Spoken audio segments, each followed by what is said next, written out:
नमस्कार, सवाल 10 बजे देख रहे हैं आप और आपके साथ मैं हूं ऋतु। आज बात करेंगे उस आक्रामकता की जिसकी साथ इस वक्त ईरान जो है वो लगातार हमलावर है। ईरान में सत्ता परिवर्तन की कसम खाकर बैठे अमेरिकी राष्ट्रपति डोनाल्ड ट्रंप जाल में बुरी तरीके से फंस गए। ट्रंप की हेकड़ी निकालने के लिए ईरान ने ढाई चाल चलकर जो सियासी बिसात बिछाई है, उससे ट्रंप को यह समझ नहीं आ रहा कि अब वो युद्ध से पीछे हटे या फिर आगे। शायद इसीलिए ट्रंप हर बार युद्ध को 2 से 3 दिनों में खत्म करने का दावा करते हैं, पूरी दुनिया को गुमराह करते हैं, कंफ्यूज करते हैं, पूरी दुनिया को इसके लिए लगातार कहा जाए तो एक संदेश देते हैं कि अब युद्ध कहीं ना कहीं रुकने वाली है। ईरान के हॉर्मुज स्ट्रेट को बंद कर ट्रंप को पीछे हटने पर मजबूर कर दिया, लेकिन ट्रंप अपनी नाक बचाने के लिए, इज्जत बचाने के लिए ऊल जलूल बयान दे रहे हैं। असल में सच तो यह है कि हॉर्मुज बंद होने से पूरी दुनिया का दम निकल रहा है और यह दम डोनाल्ड ट्रंप का भी दम निकाल रही है। एशियाई देशों के साथ कई यूरोपीय देश पर भी ट्रंप की तानाशाही का असर अब साफ साफ देखा जा रहा है और युद्ध के 5वें हफ्ते में ही अमेरिका के मंसूबों पर पानी फिरता हुआ दिखाई दे रहा है। भले ही ट्रंप ने 2 अप्रैल की स्पीच में, यानी कि कल ही जो भाषण उन्होंने दिया, उसमें जंग खत्म करने का कोई अंदेशा यहां पर नहीं दिया, लेकिन अमेरिका ईरान के खिलाफ हर मोर्चे पर कमजोर पड़ता हुआ दिखाई दे रहा है। ट्रंप इस वक्त कहा जाए तो फुल कंफ्यूजन में है।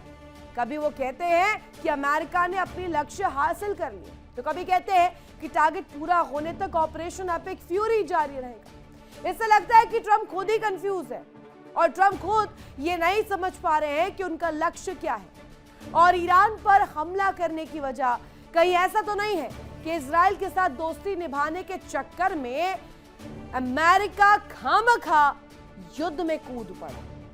ट्रंप की इस तानाशाही का हर्जाना पूरी दुनिया इस वक्त भुगत रही है। और चलिए अब आपके सामने डिटेल्स रखते हैं। 35 देशों की टेंशन जो है, हम जब ये बात कर रहे हैं तो बढ़ती हुई नजर आ रही है। हॉर्मुज स्ट्रेट्स में बैरोट टोक जहाजों की आवाजाही बहाल करना हो, फंसे हुए जहाजों और नाविकों की सुरक्षा हो या अन्य तस्वीर हो, लगातार इसी तरीके की जो अंदेशा है वो जताया जा रहा है। ग्लोबल तेल गैस सप्लाई चेन को फिर से शुरू करना ये सबसे बड़ी चुनौती के रूप में इस वक्त उभर रहा है। लेकिन युद्ध की मार और खाद्य कृषि उत्पाद को लेकर इस वक्त की तस्वीर क्या है वो भी जरा जल्दी से हम आपके सामने रख देते हैं। खाद्य और कृषि उत्पाद सेक्टर पर इसका असर पड़ रहा है। इंजीनियरिंग उत्पाद सेक्टर भी दबाव में आ गए हैं और कहा जा रहा है कि नए कॉन्ट्रैक्ट्स पर इसका असर पड़ेगा।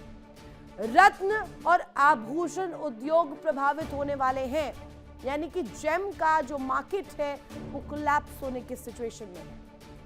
उद्योग प्रभावित होने के साथ साथ ट्रेड जो है जेम्स का, जो पूरे दुनिया भर में यहां से होता है, वो भी प्रभावित होने वाला है। ऊर्जा और पेट्रोलियम सेक्टर सबसे ज्यादा संवेदनशील माने जा रहे हैं। तेल की कीमतों में तेजी आने से बोझ बढ़ेगा। पेट्रोकेमिकल इंडस्ट्री की लागत भी बढ़ने वाली है। हमारे साथ खास मेहमान कनेक्ट है, इसी पर आज चर्चा करेंगे कि आखिर ये हॉर्मुज वाला संकट दुनिया के लिए कितना बड़ा जो है संकट बनने वाला है और इससे सांसें अटकी किस किस की है। सबसे पहले मेहमानों का तारुफ आपसे करवा दूं। ग्रुप कैप्टन आशीष सहाय सर हमारे साथ कनेक्ट है, रिटायर्ड रक्षा विशेषज्ञ के तौर पर हमारे साथ कनेक्ट है। कर्नल देव आनंद रिटायर्ड हमारे साथ कनेक्ट है और साथ ही साथ राम श्रीवास्तव सर विदेश मामलों के जानकार हमारे साथ कनेक्ट है। पहला सवाल साय सर आज आप ही से पूछ लेती हूँ कि हॉर्मुज बंद होने से क्या अमेरिका का दम निकल गया है? अमेरिका को असर पड़ेगा उनके डोमेस्टिक प्रेशर की वजह से। अदरवाइज जैसा कि ट्रंप ने अपने परसों के 19 मिनट्स के एड्रेस में बोला था कि दे डोंट रिक्वायर हॉर्मुज, और इस पे उनकी उतनी आलोचना नहीं हुई क्योंकि कहीं ना कहीं इसमें कुछ फैक्ट्स भी हैं कि हॉर्मुज से अमेरिका का हॉर्मुज को अर्जेंट रिक्वायरमेंट था to access the other islands, जिसके लिए उनको हॉर्मुज क्रॉस करना पड़ेगा।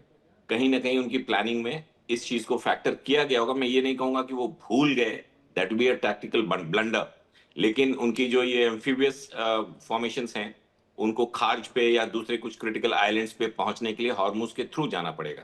तो फर्स्ट फेज ऑफ वॉर में उन्होंने कैसे इसको फैक्टर किया था, क्या सोचा था, क्योंकि हॉर्मुज बंद होगा ये सबको पता था। सारी लड़ाइयों में ईरान इराक की हॉर्मुज पे फोकस रहता है। Pentagon can not forget this. तो उनको ये था कि अगर इंग्लैंड या फ्रांस जिनकी नेवीज अच्छी हैं वो साथ में, अगर मित्र नेशन के साथ ही हम अपने एम्फीबियस ब्रिगेड्स को अंदर घुसा देंगे, that has not work, because European union in general और ये सारी कंट्रीज जिनकी नेवीज अच्छी हैं इंक्लूडिंग इंग्लैंड, उन्होंने ब्लेटेंटली मना कर दिया। प्रीमियर ऑफ इंग्लैंड ने बोला कि this is not our war. मिंत्रा में ने भी बहुत हार्श वर्ड्स, मिलोनी ने भी उसी तरह के वर्ड्स यूज किए हैं, they are not going to partake till the war is on. तो इस वजह से ट्रंप का हॉर्मुज पे इंटरेस्ट खत्म हो गया, नंबर वन। नंबर टू, एक डिफ्लेक्शन टेक्निक होती है कि चलो हमको हॉर्मुज पे ध्यान नहीं देना है, बॉक्सर अभी पहुंचा नहीं है, ट्रिपोली इज राइट देयर, लेकिन एयरबॉर्न डिव वहां पहुंची हुई है। तो अगर इनको कुछ करना होगा तो शायद ये ओशन रूट इनिशियली नहीं ले पाएंगे, because Hormuz is still risky. वहां पे अभी भी ड्रोन्स फायर या माइनिंग हो सकती है और आईआरजीसी का कुछ कंट्रोल अभी बचा होगा। बट क्या हॉर्मुज के नहीं खुलने से टैक्टिकल डैमेज हो रहा है अमेरिकन प्लान्स को, लेकिन उनके देश पे कोई बहुत मेजर असर not really. Talking of India, अच्छा अपने रिसर्च टीम ने आपने अभी प्रेजेंट किया है, बट गवर्नमेंट ऑफ इंडिया ने परसों बोला था कि पिछले सीजन में जो एग्रीकल्चरल रिक्वायरमेंट थी इंडिया की in terms of fertilisers, total जितना खर्च हुआ था फर्टिलाइजर पिछले सीजन में, उससे ज्यादा फर्टिलाइजर गवर्नमेंट ऑफ इंडिया ने इस साल ऑलरेडी अरेंज कर रखा है। That was a wonderful foresight. तो हमारे यहाँ भी खाद्य, हम कृषि प्रधान देश हैं, तो खाद्यान्नों के उत्पादन पे उतना मेजर इंपैक्ट नहीं पड़ेगा। जो मेजर डेवलपमेंट्स हुए हैं ऋतु, उसमें से एक है इन्होंने एक अपने आर्मी चीफ ऑफ स्टाफ को कल बोला है टू क्विट। इसका मतलब, now he was not CENTCOM chief. CENTCOM chief Brad Cooper के पास पूरी एग्जीक्यूटिव पावर है इस समय इस युद्ध की। उनके ऊपर पेंटागन है, डिफेंस सेक्रेटरी ऑफ वॉर पीट हेग्सेथ है, कमांडर इन चीफ ट्रंप है, लेकिन एक 4 स्टार जनरल को, आर्मी जनरल को युद्ध के दरमियान अपने रिटायरमेंट से पहले फोर्स क्विट करना इंडिकेट करता है कि पेंटागन और सेक्रेटरी ऑफ स्टेट की जो थॉट्स थी regarding utilising the army in Kharg और इन दिस वॉर तो बूट्स फिर ऑन ग्राउंड। कोशिश क्यों की गई है ये, क्या वहां पर कहा जाए तो जो अंदर खाने में भी जो रजीम है, चाहे जो फोर्सेस हैं, वो भी इस बात का विरोध कर रहे हैं जो डोनाल्ड ट्रंप कर रहे हैं? आप ये कहना चाह रहे हैं? यस, ये 4 स्टार जनरल का मिड वॉर में आर्मी जनरल, क्योंकि अभी तक तो वो ज्वाइंट ऑपरेशन थे। कूपर इज अ नेवी गाय, वो ओवरऑल इंचार्ज है, because gulf is more about navy. लेकिन उस वक्त जब ऐसे सिचुएशन में हम पहुंचते हैं जब आर्मी की यूनिट्स को अंदर मूव इन करना है, बूट्स ऑन ग्राउंड, तो आर्मी के एक 4 स्टार जनरल जो कि प्रीवियस डिफेंस सेक्रेटरी बाइडेन के समय में, ये डिफेंस सेक्रेटरी जो थे उनके एडवाइजर थे ये, जो अभी जनरल रैंडी जिनकी मैं बात कर रहा हूं, तो उन्होंने अगर कुछ मान लीजिए रेसिस्ट किया हो कि दिस इज नॉट सेफ और समथिंग, तो Pete Hegseth is also following Trump. He is very dictatorial कि आप हमारी थॉट से अलाइन नहीं है तो I don't need you, because ये क्रिटिकल टाइम है। और इस समय एक आर्मी जनरल का हटाया जाना, इसका मतलब कि अमेरिका का जो आर्मी डिप्लॉयमेंट इन गल्फ या इन तेहरान कार्ज, उस पे कोई मेजर डिफरेंसेस हैं। We will have to wait. अभी ये बहुत ही फ्रेश है, ये जनरल साहब क्विट और करके अभी क्या तो मीटिंग हुई भी है आनंद जी। हम देखते हैं कि अलग अलग कंट्रीज जो है, जो सबसे ज़्यादा इस दंश में आए हैं, जो हॉर्मुज संकट पैदा हुआ है, जहां से कहा जा रहा है पूरी दुनिया की अर्थव्यवस्था को एक तगड़ा झटका लगा भी है, और आगे तो इसका दंश हम देखेंगे ही। अब वो 35 देश जिनका जिक्र हो रहा है, उनके पास रास्ता क्या बचता है? नमस्कार, थैंक यू वेरी मच। मैं, जो आप 35 देशों की चिंता कर रहे हैं, मेरा ये मानना, देखिए कि अंतरराष्ट्रीय डिप्लोमेसी या कोई भी देश राष्ट्र अपने कोई कदम उठाता है वो अपने हितों के लिए उठाता है, उसने दूसरों का ठेका नहीं ले रखा है। पता नहीं है दुनिया क्यों समझ बैठी, अमेरिका दुनिया का थानेदार है, दुनिया के लिए वो सब अच्छा करेगा। क्यों करेगा?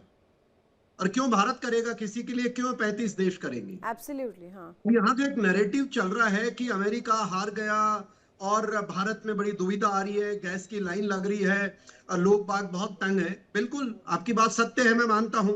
जब हॉर्मुज जैसे चोक पॉइंट के ऊपर ऐसी गतिविधि होती है तो पूरे दुनिया में इसका असर होना लाजमी है, और हुआ भी है। भारत पर भी हुआ है, जैसे हमारे ग्रुप कैप्टन साहब ने बड़े अच्छी तरीके से बताई बहुत सारी बातें, और आपने भी अपने प्रेल्यूड में बताई।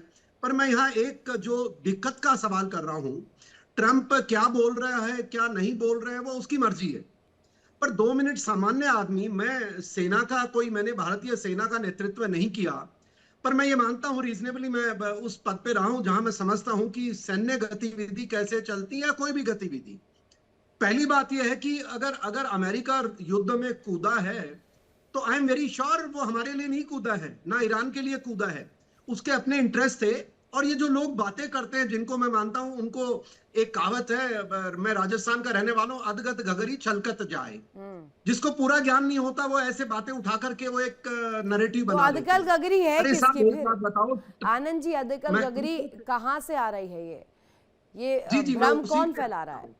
तो देखिए, अगर अगर अमेरिका ने आज कोई एक्शन उठाया है तो वो बेवकूफ नहीं है। हम सोच सकते हैं, भारत में ऐसी आदत है, चाय बनाने वाला प्रधानमंत्री को ज्ञान बांटता है जबकि वो खुद की चाय बनाना नहीं जानता है। तो मैं ये मानता हूं ट्रंप और अमेरिकन आर्मी ने बहुत सोच समझ के फैसला किया अपने हितों के लिए, और वो उस हितों में बिल्कुल सही है। क्यों? 2 दिन पहले ट्रंप ने कहा कि मेरा हॉर्मुज से क्या लेना देना है भाई, मेरा तो 1% ट्रेड भी नहीं है, आई एग्री विद हिम। पर हाँ, भारत का हमारा रिश्ता है। पर मैं यहाँ जो बात, अब भारत का उन्होंने क्या तो एक इंटरेस्ट है, कंडीशन भी खड़ी कर भारत के दी मोदी है। जी या कोई भी हमारे एक कंपनी के सीईओ, कॉर्पोरेट सीईओ के तौर पर उन्होंने एक बहुत अच्छा कहा जाए एक डील भी कर दी है, पूरी दुनिया को बताया भी है कि अगर आपको तेल चाहिए आप अमेरिका से ले लीजिए, पर्याप्त मात्रा में है। वेनेजुएला का जिक्र किया कि वेनेजुएला वाला तेल भी हमारे पास है, वेनेजुएला वाला तेल हमारे पास है। अमेरिका का तेल प्रोडक्शन जो है वो, अगर सऊदी रशिया कंबाइंड जितना तेल उत्पाद करते हैं उतना तो अमेरिका अकेले करता है, ये भी कहा है। मैं बिल्कुल सही कहा है। आपको और हमको सोचना पड़ेगा कि अरे भाई हमारा ईरान से क्या प्रेम है, हमारा यूएई से हमको तो जो तेल देगा वो हमारा साथी है। तो उस नजरिए से अगर भारत की चिंता करें, मैं भारत की एक और चिंता, जो लोग हमारे नैरेटिव है ना, जो मुझे लगता है कहीं कहीं ईरान के जो स्लीपर सेल्स हैं भारत में ज्यादा एक्टिव हो रखे हैं एंड एवरी फील्ड में, वो ईरान को हमारा दोस्त घोषित करने की, अरे भाई ईरान हमारा दोस्त कैसे हो सकता है, न हमारे विचार में मिलता, न 1971 में उसने हमारा साथ दिया। हर समय उसने इस्लामिक ब्रदरहुड के चक्कर में भारत के अंदर उसने माहौल खराब किया, भारत के विरोध में बोलता रहा है। 370 हटाया तो भारत के विरोध में, और उनके जो तैयार किए हुए जो हिजबुल्ला, हूती, हमास और ये एक्सेस ऑफ रेजिस्टेंस, वो आकर के पीओके में प्रदर्शनी करते। तो ईरान को मैं कोई नजरिए से भारत का मित्र नहीं मानता हूं। और जो लोग ईरान के स्लीपर सेल भारत तो ईरान में के हिमायती यहाँ पर इकट्ठा जो कर है, करके ड्रामा कर रहे हैं, बंद चाहे करो। उन संगठनों के हिमायती हैं जो यहाँ पर आकर के चाहे बॉर्डर पर या पीओके पर इस तरीके की तस्वीर दिखाते हो और पाकिस्तान के साथ मिलकर के देश के भीतर इस तरीके की तस्वीर बनाने की भी कोशिश करते हो, उन्हें तो हमारी भारत की सरकार हो, हमारी आर्मी हो, वो मुंह तोड़ जवाब दे रही है। वो बैक टू बैक हम देख भी रहे हैं आनंद जी, और ये बहुत वाजिब पॉइंट आपका है भी। राम सर, इस पर जरा बताइएगा कि 2.5 चाल आगे बढ़ता है ईरान और 4.5 कदम पीछे अमेरिका हट जाता है। पहले कहते हैं कि एपिक फ्यूरी के जरिए हमने 32 दिन में अचीव कर लिया, जो 19 साल 16 साल वर्ल्ड वॉर 1 वर्ल्ड वॉर 2 इन तमाम समय में हमने देखा साल दर साल तक चलती रही लड़ाई, लेकिन इस दफा 32 दिनों में अमेरिका ने दिखा दिया है पूरी दुनिया को। और उसके बाद फिर कहते हैं कि एपिक फ्यूरी विल कंटिन्यू। वो फ्यूरी चलती रहेगी, इसका मतलब ये है कि उन्होंने कुछ अचीवमेंट नहीं किया है। जो कुछ किया है सिर्फ बागबाई लिए, अपनी पीठ थपथपाई है। हकीकत ये है कि आज की तारीख में अगर हॉर्मुज बंद हो जाता है और वहाँ से ट्रांजैक्शन नहीं होता है तो निश्चित मानिए पूरी दुनिया आर्थिक संकट में फंस रही है, और हम देख चुके हैं। अब रहा सवाल ये है कि ईरान की ये नीति, उनका क्लियर कट कहना है कि जितने भी अरेबिक देश हैं, 12 देश उसमें ख़ास हैं, उनमें जो अमेरिका के बेस कैंप हैं उनको हटाइए, उनको दूर भगाइए। अमेरिकन यहाँ रहेंगे हम आप पर हमला करेंगे। इसका मतलब जो आज की स्थिति में पॉलिटिक्स जा रही है, जियो पॉलिटिक्स, वो एक खतरनाक मोड़ पर आ चुकी है। क्योंकि ट्रंप ने शुरू में तो कहा था कि सच मानो तो मेरा निगाह जो है ईरान के तेल के भंडार पर है। इसका मतलब वो जो बहाना लगाया था परमाणु बम बनाएंगे और उनको नहीं बनाने देंगे, वो सब सेकेंडरी था। दूसरा उनका कहना है पर किसी और की लड़ाई में इतना ज्यादा खामखा घुस जाना, ये लड़ाई अमेरिका की, ठीक है आप बोल रहे हैं एक पक्ष रख रहे हैं कि न्यूक्लियर प्रोग्राम्स को रोकना है, वो दूसरे नज़रिए से भी, दूसरे अप्रोच से भी आप उस पर काम कर सकते थे, रेदर देन इजराइल के साथ मिलकर के आपने एक ऑपरेशन चला दिया, एपिक फ्यूरी, हमला कर दिया, वहाँ के सुप्रीम लीडर को एलिमिनेट कर दिया। तो आपने तो किसी और की लड़ाई को अपना बना लिया है, अपनी लड़ाई समझ ली है। जब जो है किसी व्यक्ति को ताकत का घमंड हो जाता है तो इसी तरह से वो कदम उठाता है, विवेकहीन कहा जाएगा इसको। और उसका उदाहरण ये है कि उन्होंने अपने आर्मी के चीफ को जो है हटाया है। क्यों हटाया? इसलिए हटाया, आर्मी ने जो सलाह दी होगी वो इनको पसंद नहीं आई होगी। इनका कहना था कि वहाँ ट्रूप्स उतारिए, उन्होंने कहा कि ट्रूप्स उतारना खतरनाक है, उसके बाद कैजुअलिटीज बहुत होंगी, वो गोल अचीव नहीं होगा। 19,000 जगहों पर उन्होंने बम्बार्डिंग करके वो कहते हैं कि हमने गोल अचीव कर लिया, अब 3,000 टारगेट और बचे हैं, उनको और खत्म करना है। लेकिन और ये ह्यूमैनिटेरियन ग्राउंड्स वहाँ कहाँ चले जाते हैं सर? जब हम कहें ईरान में इतने जो आंकड़े सामने आ रहे हैं, कल ही मैंने अलग अलग रिपोर्ट्स में पढ़ा, कहीं 1900 बता रहे हैं, कहीं 2000 बता रहे हैं, ये मौतों का आंकड़ा भी तो आ रहा है ना, वहां पर ह्यूमैनिटी कहीं नहीं है डोनाल्ड ट्रम्प की। देखिए इतने बम अगर गिरेंगे तो इतनी कैजुअलिटी तो नॉर्मल है, ये तो मानना पड़ेगा आपको। गाजा में देखिए ना, इतने दिनों में कितने 72,000 लोग मर गए, करीब करीब 1.5 लाख जो है अपंग हो गए। उसके कंपैरिजन में अगर आप उसका रेशो देखेंगे तो जितना बम्बार्डिंग यहाँ पर हुआ है उसके हिसाब से कैजुअलिटीज उतनी नहीं हुई है। हाँ, इतना अवश्य कि ईरान ने इसके लिए तैयारी बहुत समय से कर रखी थी। जिस तरह से हमास के अंदर जो है पूरी तरह से अंडरग्राउंड टनल्स थी, ऐसे ईरान ने भी अंडरग्राउंड टनल्स बना रखी हैं। वहाँ अपने आर्सनल जो हैं सुरक्षित रखे हुए हैं और धीरे धीरे निकाल कर फोड़ते रहते हैं। लेकिन आज की स्थिति में जब वहाँ के विदेश मंत्री खुल्लम खुल्ला कह रहे हैं कि आप आइए, हम आपका स्वागत करने के लिए इंतजार कर रहे हैं, इसका मतलब अमेरिका इस समय। सवाल इसके बाद राम सर ये भी बनेगा, मैं सहाय सर से जानना चाहती हूँ। सहाय सर, डेमोक्रेसी का जो डंका पीटते फिरते हैं Donald Trump, democracy, Donald Trump and destruction, this comes along. और हम देख रहे हैं कि एक शख्स को अभी निकाल दिया गया, हटा दिया गया, इससे पहले एक शख्स से रेजिग्नेशन ले लिया गया। आप समझ रहे होंगे मेरा इशारा किस तरफ है। अब अमेरिका में ये अंदर खाने जो चल रहा है कि भैया आप अगेंस्ट खड़े होंगे तो आपको निकाल दिया जाएगा, आपके खिलाफ कार्रवाई हो जाएगी।